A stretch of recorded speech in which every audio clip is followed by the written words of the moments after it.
Good morning to all of you, principal sir, teachers and dear student.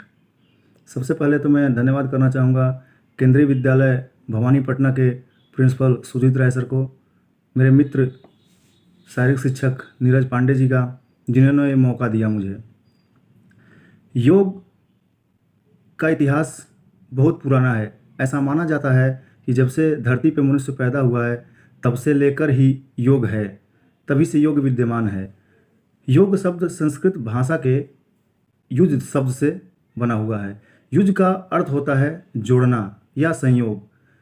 कहने का मतलब है योग सिर्फ स्वास्थ्य नहीं है, स्वास्थ्य से लेके मोक्ष तक का जो डेस्टिनेशन है वो योग के अंतर्गत आता है। हम योग से शारीरिक, मानसिक, चारित्रिक हर प्रकार का विकास योग के माध्यम से कर सकते हैं। कहने का तात्पर्य है शरीर का आत्मा और आत्मा का परमात्मा से मिलन का जो मार्ग है यह योग का मार्ग होता है। योग को हम 4 भागों में बांटते हैं। पहला भाग होता है कर्म योग, दूसरा भाग होता है ज्ञान योग, तीसरा भाग होता है भक्ति योग और चौथा भाग होता है राजयोग। कर्म योग के अंतर्गत हम जो अपने कर्म को करते हैं, सांसारिक जीवन में रहते हुए भी अपने आप को व्यवस्थित, अनुशासित करके जो जीवन जीते हैं, हमारे कर्म योग के अंतर्गत आता है। भक्ति योग वो होता है जो हम ईश्वर की आराधना में लीन होकर भक्ति के मार्ग को अपनाते हैं, वह भक्ति योग होता है। ज्ञान योग एक कठिन योग माना जाता है। इसके अंदर मनुष्य को अपने आप को ही समझना, खुद को समझना ही ज्ञान योग के अंदर आता है कि इंसान को इंट्रोवर्ट होना चाहिए, अपने आप से को भी जानना चाहिए कि मैं क्या हूँ, मेरा जन्म पृथ्वी पे किस लिए हुआ है, इसके पीछे का कारण क्या है। और चौथा आता है राजयोग। राज का मतलब ही सम्राट होता है। ये राज योग का ही भाग होता है। पहला होता है यम, नियम, आसन, प्राणायाम, प्रत्याहार, धारणा, ध्यान और समाधि। यम वो होता है जो सत्य, असत्य, अहिंसा, हिंसा, इन सब चीज़ के बारे में जानते हुए हमें सत्य का मार्ग अपनाना चाहिए, अहिंसा का मार्ग अपनाना चाहिए, किसी के साथ दुर्व्यवहार नहीं करना चाहिए, किसी को प्रताड़ित नहीं करना चाहिए।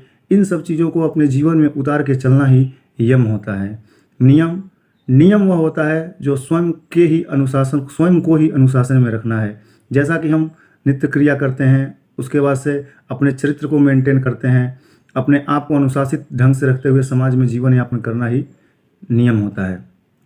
आसन शरीर के क्रियाओं या मुद्राओं का एक प्रकार है। इसमें हम शरीर के मोड़ना, उसको फ्लेक्सिबल करना, उसके साथ योग के साधना में बैठने के लिए या जो भी हम पोस्चर बनाते हैं वो सारा का सारा पोस्चर हमारा योग इसके अंतर्गत आता है, आसन के अंतर्गत आता है।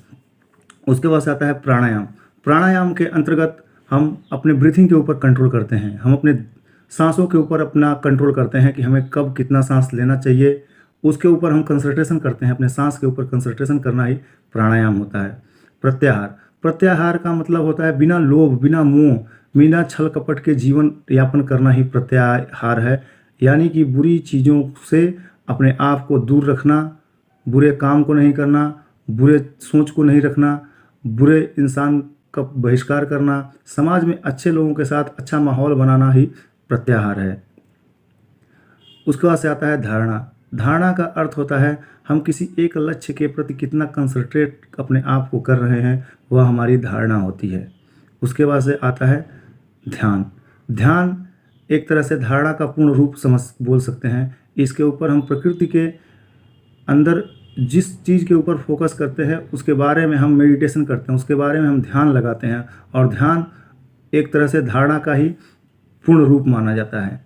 उसके बाद होता है समाधि के वो जो 7 लोग थे उन्हें सप्तऋषि कहा गया, और जो ऋषि आए थे वहाँ पे उन्हें आदि योगी कहा गया। ऐसा भी माना जाता है कि आदि योगी भगवान शंकर, शिव भगवान का एक रूप ही है। इसीलिए योग का अगर हम बहुत पीछे जाते हैं तो ऐसा मानते हैं कि योग शंकर भगवान ने ही स्टार्ट किया है, शुरू किया है। उसके बाद वो सप्त ऋषियों को लेके, सप्त योगियों को लेके वो विचरण करने लगे। उसके बाद से जैसे सूर्य का चक्र घूमता रहा, सूर्य दक्षिण की दिशा की तरफ मुड़े, तो उन्होंने सबको लेके दक्षिण दिशा की ओर मुड़ गए। और 21 जून का वो दिन था जिस दिन वो सप्तऋषियों को लेके दक्षिण दिशा की ओर मुड़े थे। उसी दिन को ही इस संयुक्त राष्ट्र संघ ने 21 जून को हुई विश्व योगा दिवस के नाम पे घोषणा किया है। यही कारण था कि 21 जून को ही विश्व योग दिवस 21 जून को मनाया जाने लगा। आज हम जो भी आसन करते हैं, प्राणायाम करते हैं, उसे हमें बहुत ही फायदे मिलते हैं। इसके अंदर बहुत सारी चीज़ें हैं, बहुत सारा काम है। हमें यह देखना होता है कि जब भी हम आसन, प्राणायाम जो या कोई फिजिकल एक्टिविटी करते हैं तो उसके लिए एक्सपर्ट्स के अंतर्गत करना चाहिए। अगर हम एक्सपर्ट के अंतर्गत नहीं करेंगे तो हमें फ़ायदे की जगह कभी कभी नुकसान भी हो सकता है। तो जब भी हम योग, आसन या जो भी करते हैं तो उसके अंतर्गत हमें ध्यान देना चाहिए कि हम एक एक्सपर्ट के अंतर्गत कर रहे हैं। उसके अंदर आप 3 तरह का जो मुद्रा होता है, एक सिटिंग पोजीशन से आप करते हैं आसन, एक स्टैंडिंग पोजीशन से करते हैं और एक लेइंग पोजीशन से करते हैं। तो इन तीनों पोजीशन से करने वाले आसन को आप कर सकते हैं। विद्यार्थी जीवन में भी काफ़ी तरह के आते हैं उतार चढ़ाव, जिसके अंतर्गत बच्चे आजकल डिप्रेशन में जाने लगे हैं, अवसाद में जाने लगे हैं। एक छोटे से प्रॉब्लम को लेके उनके साथ इतना ज़्यादा कॉम्प्लिकेशन बढ़ जाता है कि वो अपने आप को अवसाद में ले आते हैं। तो आप योग करिए, मेडिटेशन करिए, रोज़ करिए, जिससे आप इन सारी चीज़ों से बच सकते हैं। आप जहाँ भी रहें स्वस्थ रहें, व्यस्त रहें और मस्त रहें। धन्यवाद।